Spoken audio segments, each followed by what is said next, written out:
अब देख लेते हैं हमारे चैप्टर का नेक्स्ट टॉपिक, जो कि है डिस्ट्रक्टिव डिस्टिलेशन ऑफ कोल। तो अभी तक हमने ये देखा कि कोल का जो डिफरेंट यूजेस हैं, कोल की डिफरेंट यूजेस वो क्या हैं, कोल का फॉर्मेशन कैसे होता है।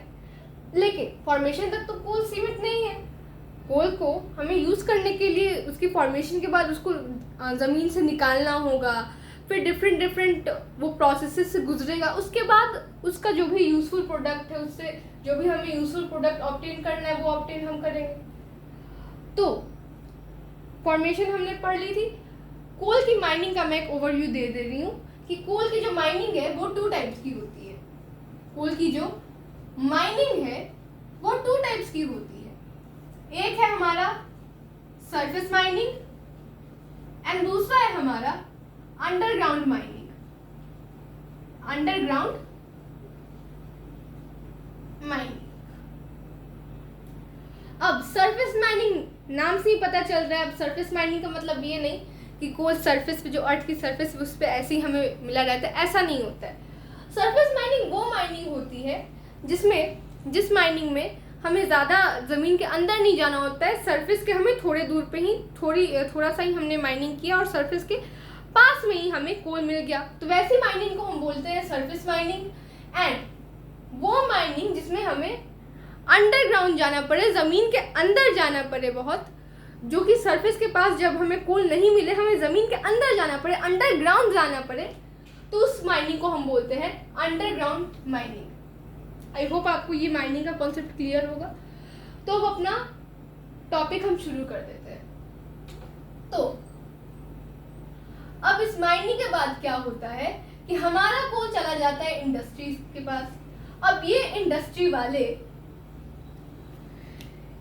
एक तीर से, इट मींस इस एक डिस्ट्रक्टिव डिस्टिलेशन की प्रोसेस से 4 तीर मारते हैं। इट मींस 4 प्रोडक्ट्स ऑब्टेन करते हैं। कौन कौन से products? Coke, coal tar, coal gas and ammonia. तो सबसे पहले ये समझ लेते हैं कि ये डिस्ट्रक्टिव डिस्टिलेशन की प्रोसेस होती क्या है। तो डिस्ट्रक्टिव डिस्टिलेशन की प्रोसेस में हमें कोल को हीट करना होता है। इस कोल को हीट किया जाता है, वो भी ऐसे नॉर्मल हीट नहीं किया जाता है, उसको एब्सेंस ऑफ एयर में हीट किया जाता है। Absence of air, absence of air में इस कोल को हीट किया जाता है और इसी प्रोसेस को हम बोलते हैं डिस्ट्रक्टिव डिस्टिलेशन। फिर से मैं बोल रही हूँ, इस डिस्ट्रक्टिव डिस्टिलेशन की प्रोसेस से coke, coal tar, coal gas and ammonia हम इस डिस्ट्रक्टिव डिस्टिलेशन की प्रोसेस से हम ये 4 प्रोडक्ट्स ऑब्टेन करते हैं।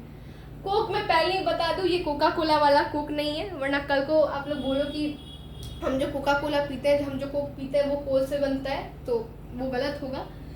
ये कोल वाला कोक है, वो कोका कोला वाला कोक दूसरा होता है।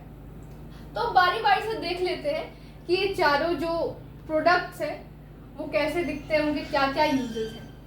तो सबसे पहले बात करते हैं हम कोक की। तो जो हमारा कोक है वो पोरस और ब्लैक होता है, लगभग ये कोल के सिमिलर होता है, और ये इसे कार्बन का ऑलमोस्ट प्योर फॉर्म भी माना जाता है। इसे कार्बन का ऑलमोस्ट प्योर फॉर्म भी माना जाता है because it has high percentage of carbon and very low percentage of impurities. इसका यूज हम एज ए रिड्यूसिंग एजेंट भी करते हैं। कब?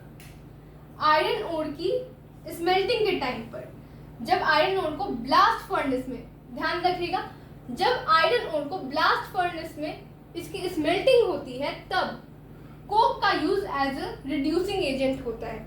रिड्यूसिंग एजेंट और कुछ नहीं, एक ऐसा सब्सटेंस, एक ऐसा पदार्थ, एक ऐसा मटेरियल जो दूसरे मटेरियल में से ऑक्सीजन को बाहर निकालता है। ऐसा, मैं फिर से रिपीट कर रही हूँ, ऐसा मटेरियल जो दूसरे मटेरियल में से ऑक्सीजन को बाहर निकालता है, उसको ऑक्सीजन से मुक्ति दिला देता है, ऐसे मटेरियल को हम बोलते हैं, ऐसे पदार्थ को हम बोलते हैं रिड्यूसिंग एजेंट।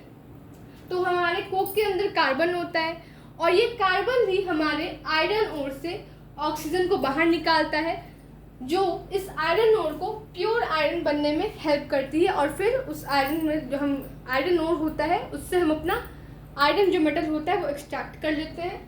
ब्लास्ट फर्नेस और कुछ नहीं, ब्लास्ट फर्नेस एज एक भट्टी टाइप का ही होता है, आप उसको भट्टी बोल सकते हो एक तरह से, एक टाइप का वो भट्टी टाइप का ही होता है जो इंडस्ट्रीज में यूज़ होता है आयरन ओर से आयरन निकालने के लिए।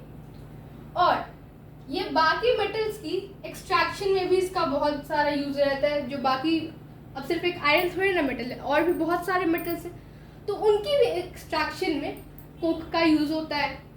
नेक्स्ट है हमारा कोल तार।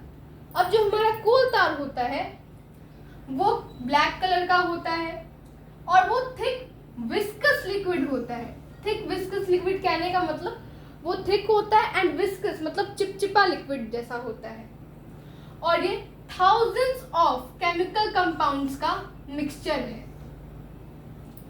और इस कोल तार से हम जो परफ्यूम लगाते हैं या फिर हमारे पास जो पेंट्स होते हैं, जो प्लास्टिक हम यूज करते हैं, नेफ्थलीन बॉल्स और कुछ नहीं, जो हमारी मम्मियाँ मोथ बॉल्स यूज करती हैं, वो छोटे छोटे जो वाइट कलर के बॉल्स होते हैं जो हमारी मम्मियाँ क्या करती हैं क्लॉथ्स में डाल देती हैं ताकि उनमें कीड़े वगैरह ना लगे, उन्हीं को हम मोथ बॉल्स भी बोलते हैं और नेफ्थलीन बॉल्स भी बोलते हैं। तो जो हम परफ्यूम्स लगाते हैं, पेंट्स होते हैं या फिर ड्रग्स भी जो होते हैं वो क्या होते हैं, वो कोल तार से ही बनते हैं।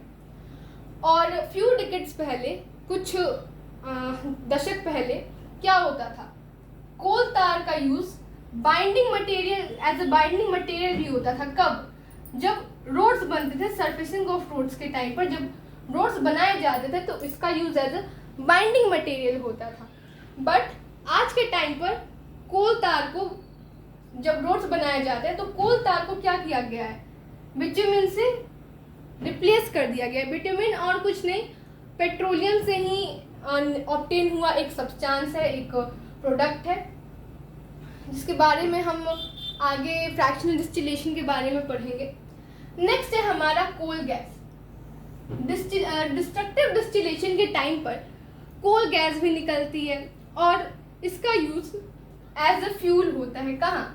जितने भी कोल प्रोसेसिंग जो प्लांट्स होते हैं, कोल प्रोसेसिंग प्लांट्स के अराउंड जो इंडस्ट्रीज होती हैं, वहाँ इस कोल गैस का यूज एज अ फ्यूल हो जाता है।